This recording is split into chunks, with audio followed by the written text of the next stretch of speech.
नमस्कार, आप सभी का स्वागत है NIOS के इस एजुकेशनल वीडियो में। आज हम करने वाले हैं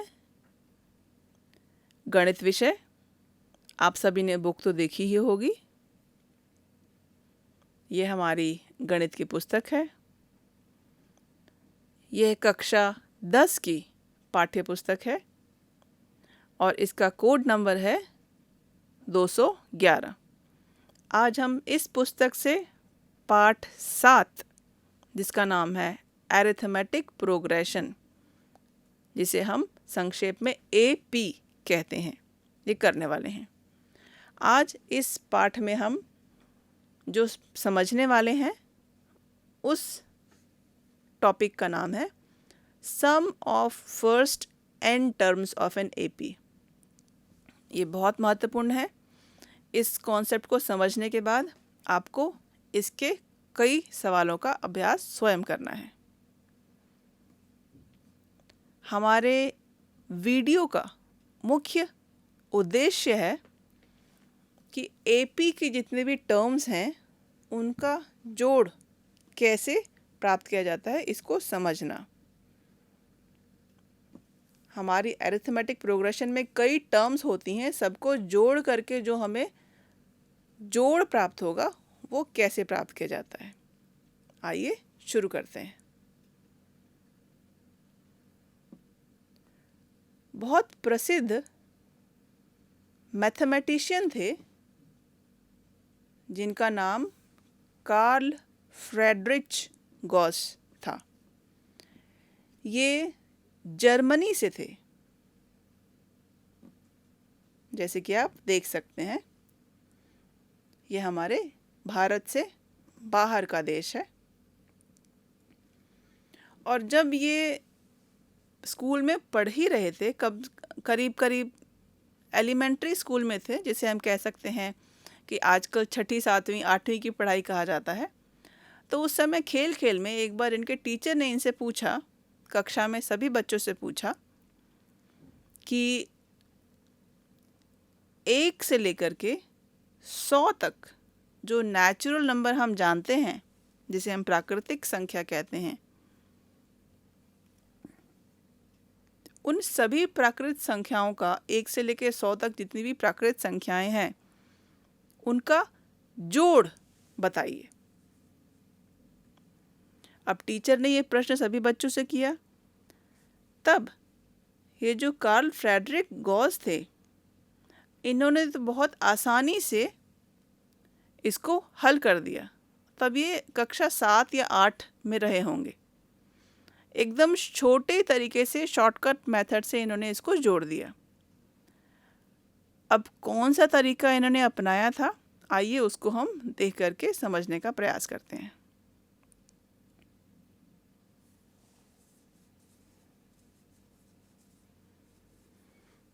इन्होंने बहुत कम समय में इस जोड़ को प्राप्त कर लिया। देखिए कैसे इन्होंने किया, ये समझते हैं। हम सभी जानते हैं 1 से लेकर 100 तक सभी प्राकृत संख्याओं को यदि जोड़ें और उस जोड़ को हम सम का नाम दें तो हम इस तरह से लिख सकते हैं।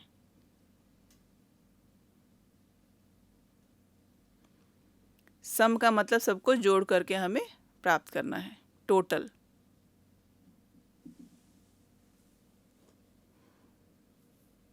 और जो लास्ट तक जो अंक दिए रखे हैं, पहले 100 नेचुरल नंबर्स,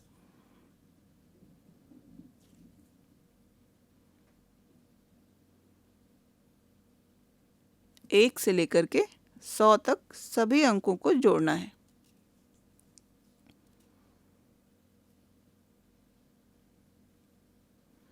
तो कैसे किया होगा आप लोग सोच सकते हैं। एक पेपर पे आप लोग भी इसको करके खुद देख सकते हैं। सम शब्द से S शब्द लिया उन्होंने और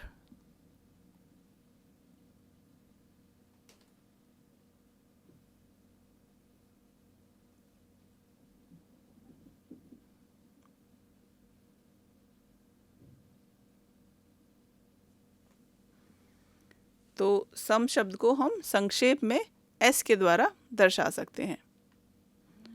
और उसके बाद सभी अंकों के जोड़ को उन्होंने कैसे लिखा। 100 हमारा आखिरी अंक है,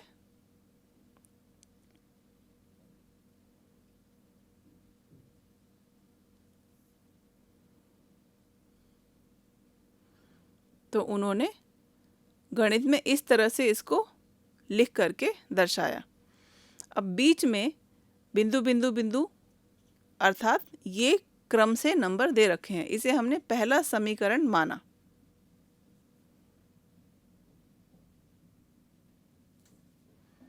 पहला समीकरण हमारा बनके तैयार हो गया है। अब इसी समीकरण को विपरीत तरीके से हमने लिख दिया, इसी का रिवर्स कर दिया। जैसे हमने उसकी बस साइड्स बदल दी, 100 से लेके 1 कर दिया। एक बार हमने 1 से लेके 100 तक लिखा पहले समीकरण में, दूसरे समीकरण में 100 से लेकर के 1 कर दिया। अब यदि हम देखें तो चाहे 1 से 100 तक जोड़ें, चाहे 100 से 1 तक सभी को जोड़ें, हमें एक ही उत्तर मिलेगा।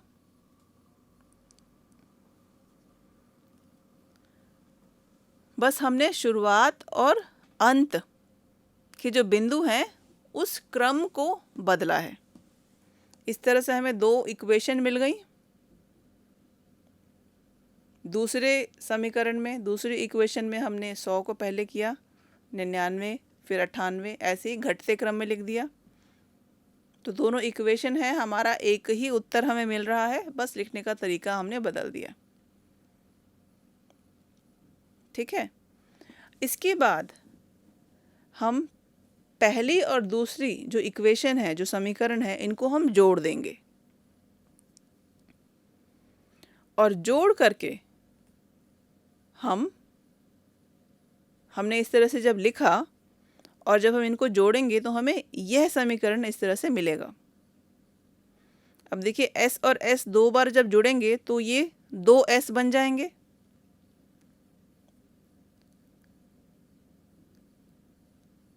ये लेफ्ट साइड में पहला s और दूसरा s, इसके आगे कोई अंक नहीं है, मतलब 1 है, तो 1 और 1 मिलके 2 हो गए, तो 2s मिल गया।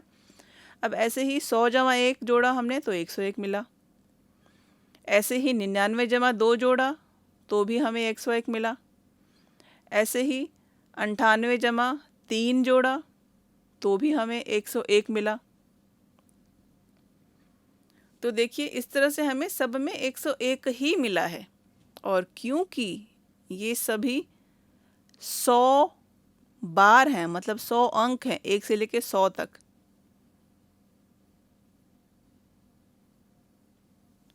तो हमने 100 बार लिखा था, तो इसको हम आराम से शॉर्टकट तरीके से जोड़ के प्राप्त कर सकते हैं, जो हम मल्टीप्लाई में करते हैं। तो इसीलिए हमने इसको आगे कैसे जोड़ा, शॉर्टकट तरीके से देखते हैं।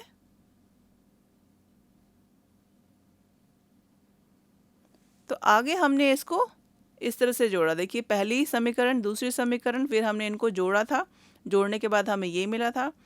अब इसके बाद सबको हम जब जोड़ रहे हैं तो जोड़ के जमा जमा करके थोड़ा लंबा समय लगेगा। हमने शॉर्टकट तरीका अपनाया, 101 गुणा 100 कर लिया, क्योंकि 101 कितनी बार है, 1 2 3 4 5 6 7 8 गिने तो 100 बार है 101 अंक। तो 101 को हमने 100 से गुणा कर लिया, मतलब मल्टीप्लाई कर लिया। और गुणा करने के बाद जो हमें प्राप्त हुआ वो अंक हमारा 2 से भाग हो जाएगा, क्योंकि हमने 2s लिखा है। जब 2s का 2 अपनी साइड बदलेगा और 2 के साथ में s मल्टीप्लाई हो रहा है, मतलब गुणा हो रहा है, वो अपनी साइड चेंज करेगा तो वो डिवाइड में कन्वर्ट हो जाएगा।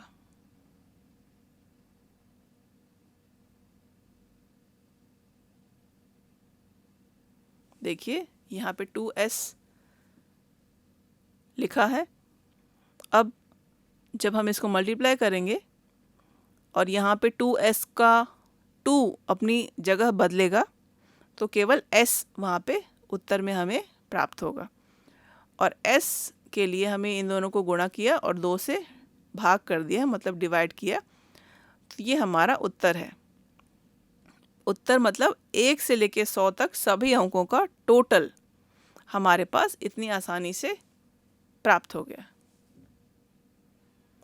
कम समय में हमने इसको हल कर लिया।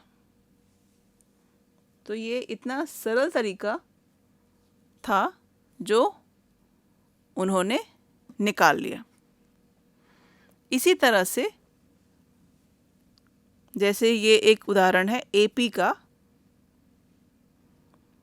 तो ऐसे ही आप बहुत सारे सीक्वेंसेस जो एपी में प्रोग्रेशंस दे रखे होते हैं उनका आप जोड़ निकाल सकते हैं।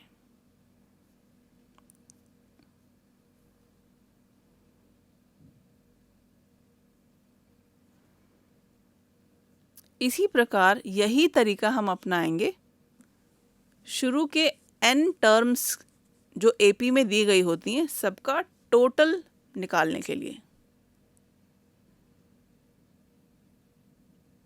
पहली n टर्म्स जो कि किसी भी एपी में दी गई हों,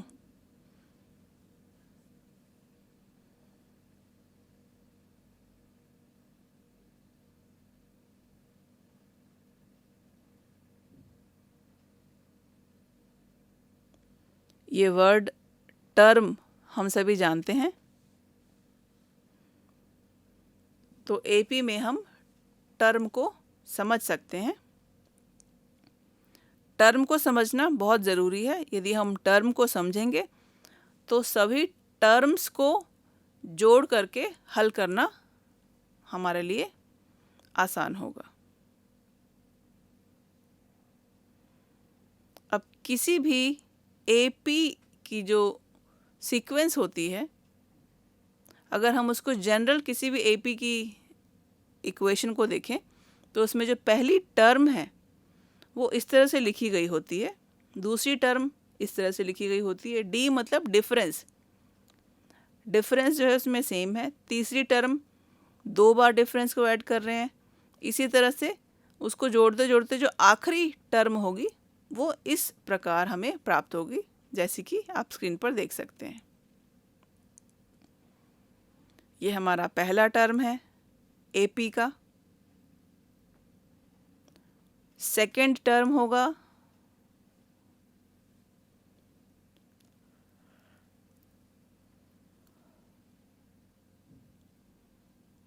फिर ये होगा हमारा तीसरा टर्म,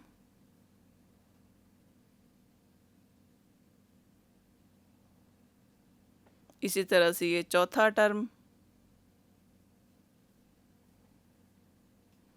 उसके बाद पांचवा टर्म, छठा टर्म, सातवां टर्म, आठवां टर्म, ऐसे ही लगातार जाते जाते अंतिम जो टर्म का नंबर है वो हमें मिल जाएगा।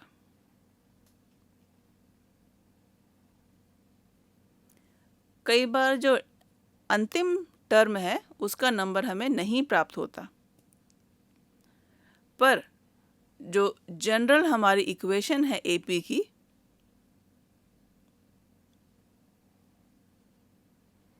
उसमें हम यदि कोई नंबर को दर्शाते हैं नंबर लाइन पर, शुरुआत का और अंत का नंबर, हमने शुरुआत का तो उदाहरण के लिए 1 बता दिया, फिर हमारे नंबर्स आगे बढ़ते गए।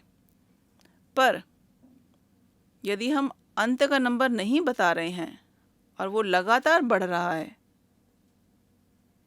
तो बीच के अंकों को तो हम बता सकते हैं क्योंकि हमें शुरुआत का अंक पता है। पर जब हमें अंतिम नंबर नहीं पता होता है तो हम n शब्द का प्रयोग करते हैं। तो ये अनंत हो सकती है। शुरुआत का अंक तो हमें मालूम है और अंतिम अंक अगर हमें पता है तो वो अंक उसका अंतिम होगा, और यदि वो अंक हमें नहीं पता है तो वो अनंत बिंदु होगा जिसे हम n के द्वारा दर्शाते हैं। खास बात है सब में कॉमन डिफरेंस डी जिसे कहते हैं वो सभी में एक समान होगा। आप कोई भी दो टर्म्स लीजिए, वो टर्म एक साथ की होनी चाहिए, जैसे पहली है दूसरी, दूसरी और तीसरी, तीसरी और चौथी। वो टर्म का जो माइनस करने पर डिफरेंस मिलेगा वो सब में ही सेम होगा।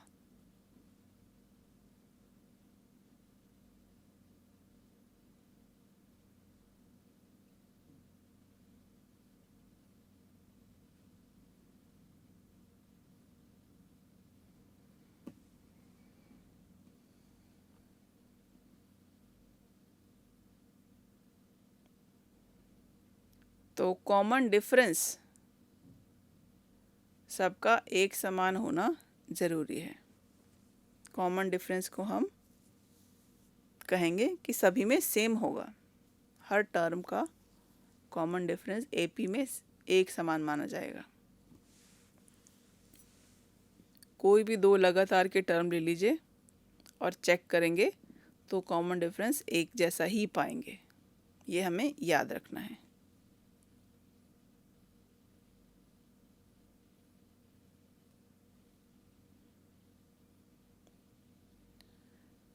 अब हम एक जनरल जो इक्वेशन होती है एपी की वो समझ चुके हैं। सम मतलब सबको जोड़ जोड़ के प्राप्त करना टोटल, ये हम जान चुके हैं। कॉमा शब्द जो है इसको यहाँ पे हटा देंगे यदि हमने सबको जोड़ना है, और इसमें हम जमा को लगा देंगे क्योंकि हम जमा करने की बात को सीख रहे हैं।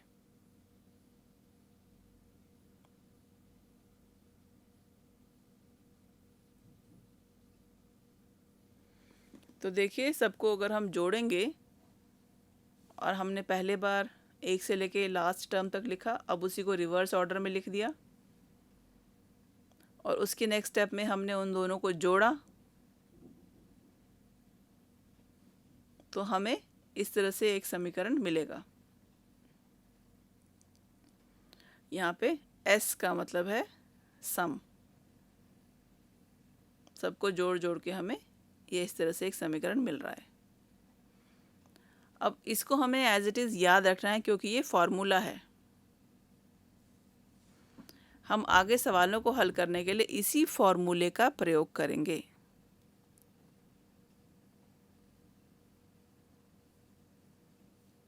ये ज्यों का त्यों आपको याद रखना ज़रूरी है। ये यदि आपको याद होगा तो आप अलग अलग सवालों को आराम से हल कर पाएंगे।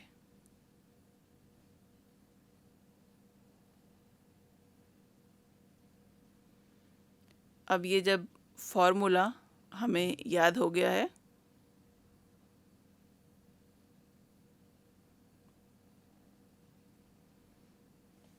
तो हम इसको दूसरे तरह से इस तरह से लिख सकते हैं। देखिए S N N by two. अब यहाँ पे हमने इसको थोड़ा सा चेंज कर दिया है।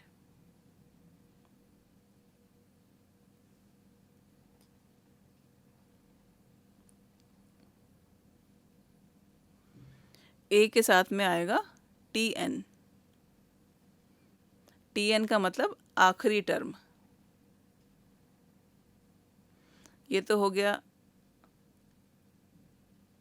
आप देख के समझ सकते हैं 2a, और ये इसको हमने आगे और हल कर दिया और इससे हमें यह प्राप्त हुआ a जमा टी एन। यहाँ पे टी एन को हमने nth टर्म के द्वारा दर्शाया है। जो आखिरी टर्म है उसे हम टी एन के तौर पे लिख सकते हैं। तो इस फार्मूले को ज्यों का त्यों हमें याद रखना है।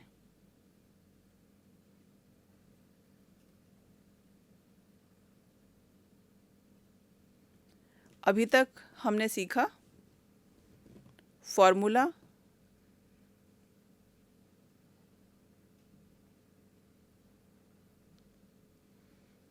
जिस फार्मूले से हमने एपी के सीक्वेंस को जोड़ना सीखा।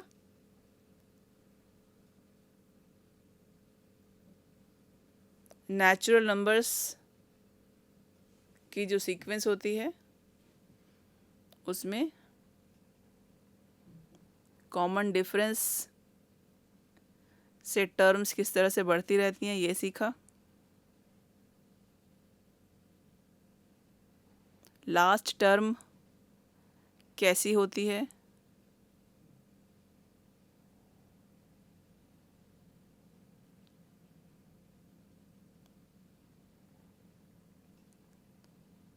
और टर्म क्या होती है यह जाना। ये सेकेंड टर्म है,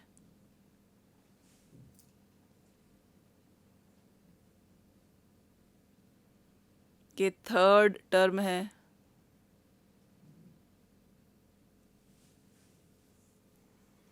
इस तरह हमने बहुत सारी टर्म्स को पहचाना और आपस में सब में जोड़ कैसे किया जाता है ये भी हमने सीखा।